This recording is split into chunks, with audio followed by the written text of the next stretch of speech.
Olá, bem-vindos ao canal Amazônia em Questão. Mais uma vez nós estamos aqui apresentando para vocês um conteúdo que vai para além dos muros da universidade.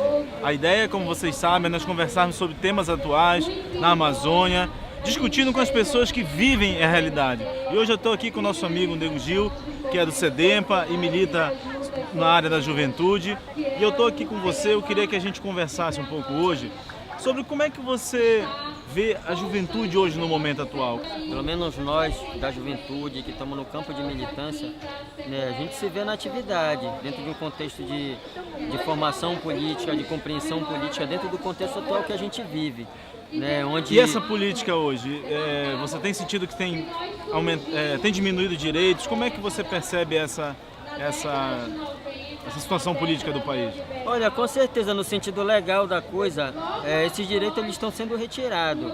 Agora, sentir, né, o efeito que esses direitos eles estão sendo retirados, a gente não está conseguindo sentir assim no momento que ele é retirado. Sim. Entendeu? Porque ele demora um tempo, né, para tu sentir esse impacto.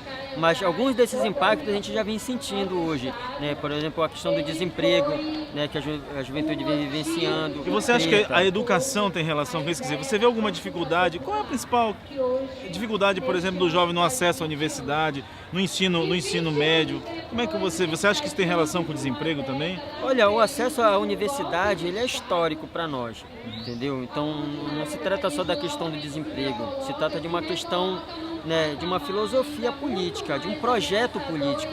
Se esse projeto político está estabelecido hoje, né, ele não dá acesso para a juventude, entendeu? Ele é um contexto que vem de longas datas e hoje a gente vem sentindo isso à medida que a política ela vai se desenvolvendo. Essa política que está estabelecida, uma política branca, de direita, desse governo que está aí, que é um governo golpista, entendeu? Então tudo isso vem se estabelecendo hoje. Aqui no estado do Pará, você sente isso mais forte? Por exemplo, a gente sabe que as escolas estaduais estão em situações difíceis, né, precárias. A gente vê a evasão escolar. Como é que você... No coletivo de você, essa juventude, você percebe essa dificuldade no ensino médio? Olha, a gente percebe isso quando a gente vê que a maioria da juventude não está na universidade. Certo. Entendeu? Porque tem um déficit, e o déficit ele está na educação básica, entendeu? Quando ele começa lá do início, entendeu? Aí tu passa para o fundamental, aí depois tu chega no médio e que tu percebe que o ensino ele não tem qualidade. Você acha que mesmo a política de cotas ajudou isso? Alterou de alguma forma? Olha, melhorou? Alterou. Por mais que ela fosse pequena, o acesso dessa juventude periférica e preta que está na periferia, acessar a universidade, ainda ela é pequena, esse acesso. Ele precisa ser ampliado ainda mais. Entendeu? Com um pouco que a gente conquistou de acesso à universidade, causa impacto na elite brasileira, imagine quando a gente começar a crescer 5%, 10%. A gente percebe também que um outro problema sério que envolve a juventude é o problema da violência, né? Nós temos aqui em Belém, por exemplo, o problema do extermínio da juventude negra, né? E essa questão da violência, ela é consequência, né? Inclusive daquilo que se constitui como base fundamental de uma sociedade, que é a educação. Se essa juventude ela não tem uma educação de qualidade, não tem um acesso, entendeu, à escola, à universidade, consequentemente essa juventude ela vai estar vulnerável a essa questão da violência, porque ela não vai ter condições estruturais, financeira, econômica, o acesso ao trabalho. Quando ela não tem todas essas condições que são fundamentais, entendeu, a gente não tem outro caminho. Você acha que isso aqui é proposital? Quer dizer, você não tem uma política de geração de emprego, de primeiro emprego, por exemplo, né? Você não tem cultura, você não tem esporte e lazer. Quer dizer, isso você acha que faz parte também de um projeto que é não permitir, como você falou, essa juventude negra, pobre, chegar a alcançar uma mobilidade social que ainda é possível num país democrático como o nosso? Você acha que isso faz parte de uma estratégia ou você acha que a coisa não é pontual, olha, residual? Com certeza sim, porque se a gente for observar, onde é que mais essa sociedade brasileira ela cresce? Ela cresce na periferia, entendeu? Com todas as faltas de condições, de conhecimento, de acesso à educação de qualidade, né, de um projeto que conscientize o povo brasileiro, né, consequentemente. Então essa população vai crescer, entendeu? E aí não tem controle de natalidade. Sabe qual é o controle de natalidade do Estado? Qual? É a bala. Entendeu? Esse é o controle de natalidade, onde o Estado já não consegue mais sustentar uma população que cresce cotidianamente, e esse Estado não tem políticas públicas voltadas para essa população. Quer dizer, não tem planejamento familiar, não Não tem tem. aquelas políticas que nós falamos de educação, Não tem. de saúde, de esporte e lazer, aí abala. Pois é, o Estado não tem um projeto político. Isso é dramático, né? Você reconhecer que através do assassinato de pessoas você está controlando uma população. Com certeza, e o mais complicado de tudo isso, né, o mais grave de tudo isso, é que esse Estado se coloca numa posição racista, sabe por quê? A população que mais cresce e a população, né, gigante nesse país, que chega em torno de 60% a 70% nesse país, é uma população negra. Sim. E quem é que mais morre na periferia? Quem é que mais morre no Brasil? São homens e mulheres Do negros sistema, e negras. do sistema carcerário também nem se fala, né? Você conhece se alguma fala. experiência de jovens que vão para o sistema carcerário, estão em processo de recuperação? Com certeza, a gente que convive na periferia, né, a gente tem amigos, né, que hoje, né, infelizmente estão nessa situação, né, e a gente, né, que conviveu e que viveu por todas as dificuldades financeiras, assim, a gente pode ser considerado exceção. Porra, tu é exceção, tu conseguiu chegar e tal. Eles reconhecem, tu essas tem pessoas mérito. reconhecem esse teu Não, mérito? reconhece, na periferia reconhece, né? Só que a gente que consegue fazer uma leitura disso, né, entende que teve uma ineficiência do Estado, entendeu? De uma sociedade, né, que se impõe, que é uma sociedade branca e racista, né, que exclui a maioria, né?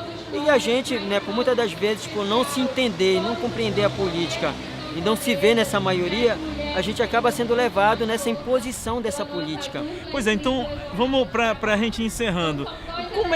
Como é que a gente poderia mudar esse quadro? O que você diria para a juventude hoje? Para a juventude nossa, da Amazônia, aqui do Norte, do Pará? Que sinal, que esperança nós poderíamos dar para essa juventude?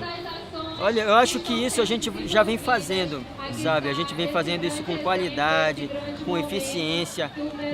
A gente não faz isso com o braço do Estado, com as condições que o Estado tem, Com políticas públicas, né? com o Você não tem o recurso auxílio. que o Estado tem para fazer, mas a gente já faz isso no cotidiano, na nossa comunidade, quando a gente promove uma oficina de formação política, quando a gente promove uma oficina de qualificação profissional, quando a gente, sabe, leva diversas formações para a nossa comunidade para fazer mudar essa realidade, a gente vem fazendo.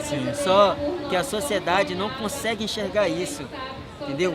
Quando a juventude se organiza e faz a coisa acontecer, ninguém consegue enxergar isso.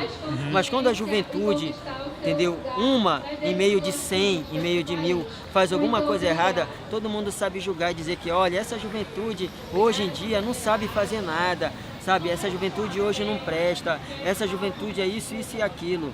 Sabe por quê? Ninguém estende o braço e diz, olha, parabéns, eu estou aqui para somar contigo e fazer as coisas acontecer. Né? Nós do SEDEMPA vem fazendo isso hoje na sede, promovendo diversas ações culturais com a criançada, com a juventude, para fazer mudar essa realidade de violência. Porque a cultura que a gente vive hoje estampada nos meios de comunicação, hoje televisivo, é a cultura da violência. Você acha que essa questão da mídia também então influencia diretamente da dificuldade dessa juventude se enxergar como um todo, enxergar o seu potencial, enxergar o que ela pode mudar agora? Não é aquela coisa de futuro, não, é mudar agora, né, e construir no futuro. Com certeza dificulta, porque ela faz uma leitura, né, da realidade que eles conseguem enxergar e repassam isso para uma maioria. Sim. Só que isso não é a verdade. Sim. Né? Por exemplo, a gente vem promovendo diversos sarás de leitura cultural, de poesia que incentiva a leitura, uma concepção de leitura social, entendeu? E isso não é enxergado por esses veículos de Não é comunicação. divulgado. Eles nunca vieram e falar, olha que projeto lindo, não. O bonito é ir lá na tua periferia e dizer que aquele jovem matou, que ele roubou, que ele fez isso, isso e aquilo. Mas o Amazônia em Questão, nosso canal aqui do professor André Farias, dessa forma nova de fazer ciência também, porque é isso que você faz, é uma ciência.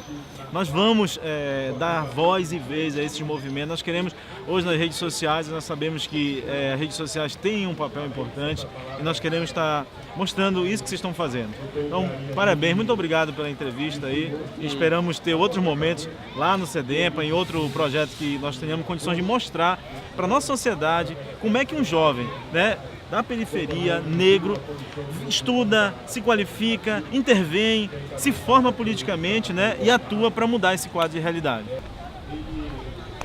Bom, é isso. Eu espero que vocês tenham gostado dessa entrevista. Se inscrevam no nosso canal, certo? Nos sigam nas redes sociais e até o próximo programa.